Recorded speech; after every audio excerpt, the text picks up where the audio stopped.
All right, self-insurance for contractors. Here we go. So over the years, as I've been doing this work, I have seen plenty of times where a contractor decides to self-insure if an issue arises, usually around $5,000 or more, that they'll just try to pay it out and handle it themselves. They don't want to make a claim on their insurance or their liability insurance because that way it'll keep their rates down and it'll cost them more money in the long run.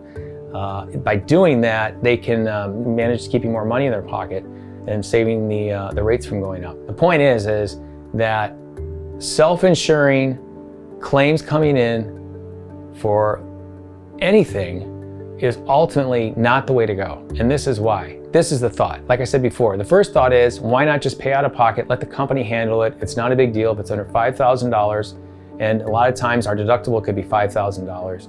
And then our rates would not go up and we wouldn't be punished, or we wouldn't have higher pricing at renewal.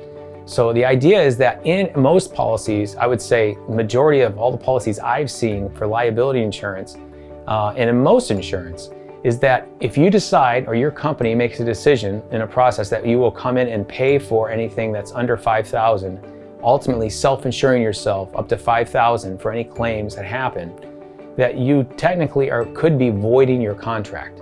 And the idea is that, why would you be voiding your contract if you were the one that said, no, I'm just gonna make it right with this person or this company and pay whatever the damages are and we move on?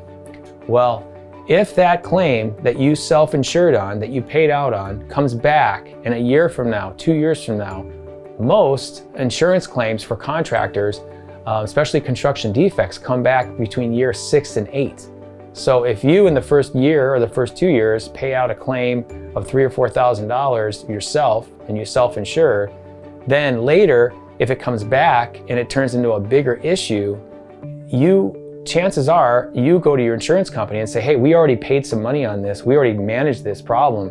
You could have voided the contract because it's going to be harder now for the insurance company to come in and manage the claim. They would have already went in there, they would have signed documents, and they would have been able to release liability on that problem in the beginning, and maybe actually did more research and did more inspection on whatever the claim was to make sure that it wasn't going to go any further.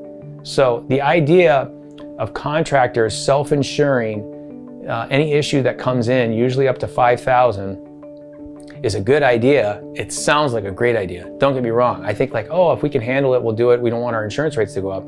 The problem is if you look through your policy, it may very well void your contract. So if that claim turns into something bigger and the insurance company finds out that you went in ahead of time and you tried to pay them off, or you tried to self-insure the claim and didn't notify your insurance company, you could be voiding your contract. And I've talked to many clients about this, and it's always new news to them. They had no idea that was in the policy. They had no idea. They thought they were doing the right thing, and they thought that was a good thing to prevent their rates from going up. And that's the advantage of working with a specialist on contractors insurance, is understanding, and avoiding any of these issues that could come up later. Even if you have an attorney that goes in, a lot of times it is an attorney that goes in and works out the claim and works on it themselves, it still could void the contract. The insurance company needs to be notified if there's a possibility of a claim, always. I mean, there's no way to get around that. And a lot of times, those small little claims that people are worried about that are going to raise the rates are not. I've seen it many, many times. The little ones are not a problem. Typically, it's when we see the claims that are $500,000 or more, or typically, when they go up more than $25,000, that we can start thinking about it, the rates going up more. So I think this is a great topic. Is to not self-insure yourself up to $5,000 or $1,000 or whatever. Let your insurance company work for you. Let the insurance company know what's going on with you. And the more that usually I communicate with my underwriters and my insurance companies and ask questions like, what about this?